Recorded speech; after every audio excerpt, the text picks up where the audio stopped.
Saskia and I am a clinical exercise physiologist from Freedom Pilates. This is a quick video talking about osteoporosis and Pilates. So osteoporosis is a bone disease that occurs when we get a reduction in bone mineral density or bone mass, and it can increase your risk of fractures, that along with other things like a reduction in muscle strength and balance. The spine, and I've got my handy spine here today, is one of the most common sites for osteoporotic fractures. We've got the front of the body here, and you can imagine the back of the body here. In osteoporosis, we tend to get a rounding of the spine. There's compression or softening through the front of the vertebra. And over time, that can lead to a wedging or an increased risk of compression fractures through the spine. So essentially what we're trying to work on is improving extension, so bringing you into more of that nice alignment, working on form and posture to hopefully reduce the risk of things like spinal fractures. We will be covering a little bit more information in some following content, talking about some of the exercises to avoid, what you can do instead of, and what you should be including in your exercise routine to help you reduce your risk of osteoporotic fractures.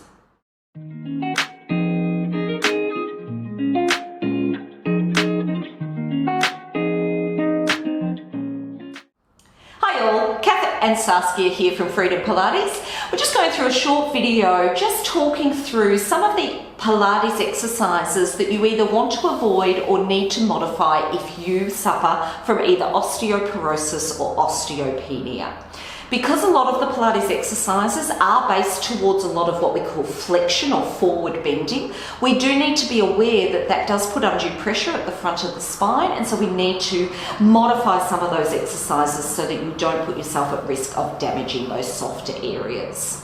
Let's start with our bridge. Saskia, can I get you to have a lay down onto your back?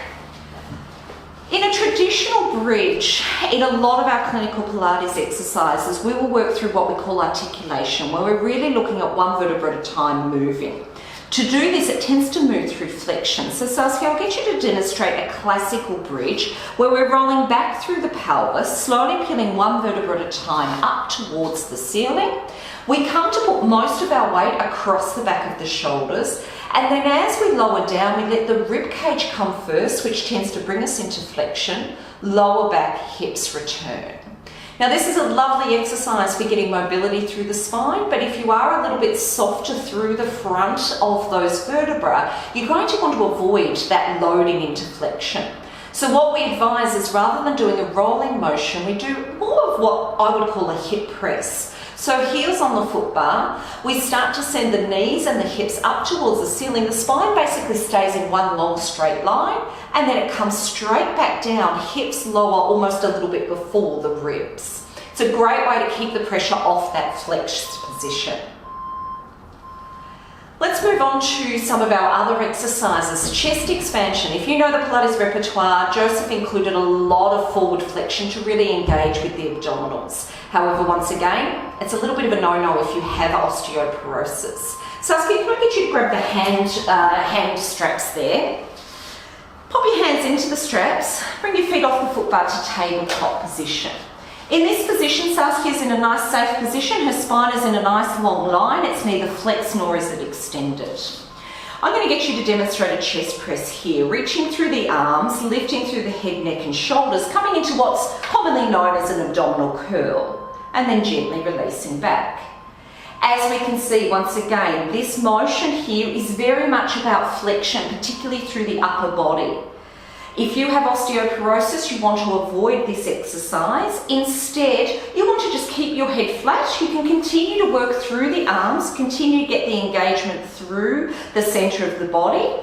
If you want to challenge the center of the body a little bit more, simply add a little bit of leg reach, either single or double leg reach, out and away. Lovely. Let's come to our feet and straps exercises here now. So if you can pop your feet into those straps there, Saskia. Send the legs long and away once more.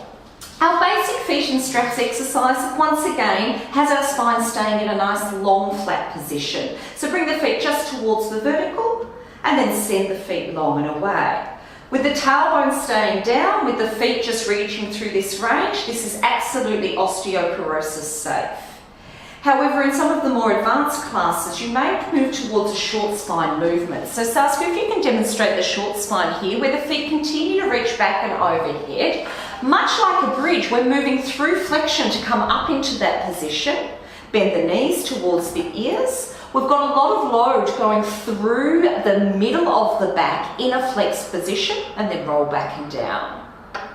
This exercise is absolutely a no-no if you have osteoporosis. You want to stay with just your legs in straps, only bringing the feet up towards the vertical, keeping the back of the hips, the tailbone here. Let's take the straps off now. And I'll get you to have a sit up for me, Saskia. Let's just change down to one green spring for this next exercise and look at a forward reach. So I'll get you sitting facing towards the foot bar, hips back against the shoulder rest. In this position, we're in a nice upright spine. Saskia is nice and tall. There is not an excessive load through the shoulders, or through the rib cage rather. Send the arms forward and up just to above shoulder height. You can see here that Saskia is maintaining a nice straight spine position. From this position, we can often add a little bit of a forward reach into our rowing series. I want you to start, Saskia, by showing a forward flexion movement. So allow the shoulders to roll forward. See that here we are really loading in, and we've got load through the straps. We're actually going to be once again compressing into flexion here. Come back to a straight position. If you're going to do a forward reach, you want to think that your spine stays nice and straight. We're simply folding at the hips, reaching the arms forward.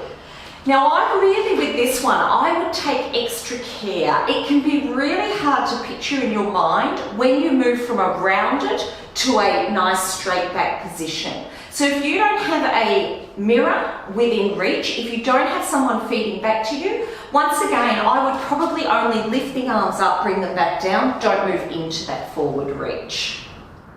Let's go to our roll down exercises to finish with here, Saskia. So I'll get you to turn and face the other way. You can choose whether your legs are out straight or a little bit bent. Reach forward and grab hold of the straps. Our roll down exercise is a little bit like our bridging exercises. We tend to teach them through articulation, which means we do move through flexion. Can I get you to demonstrate a classical roll down here? You can see that Saskia is really rolling through her pelvis. There is some flexion through the upper body, particularly on the way up. We tend to come through flexion to come back into the upright position. One of the key things with this exercise, Saskia does move through flexion, but she's got good control and length. What we see commonly, can you show me one where you really compress and almost shorten down? You can see here this creates a lot of rounding of the back, a lot of pressure into that forward bend position. The safest way to do a roll down is not to actually roll, but to do a hinge back. So keeping the back straight, we start to lean back to the wall behind. We don't go anywhere near as far, and then come back up. For a lot of people, I will tend to find this creates a little bit much tension through the lower back. That's not necessarily related to the osteoporosis, but it may mean that you want to just decrease the range slightly to find that control. Hopefully, that's a few of our basic exercises. There are a number of exercises that you just really want to bring awareness to never loading too much into flexion. And in particular, flexion plus rotation will really add extra load. Exercises like the mat exercise saw is one that is once again really a no-no. I can say that I've seen in clinical practice a number of patients coming in after a mat class and they have actually compressed through fractures from doing that load. Hopefully that gives you a little bit of an idea of how you can modify some of the exercises. As always, we're available for any questions, so just pop a question below, ask away. We are here to help you get the most out of your reformer so that you can exercise safely and get the benefits you want from your movement.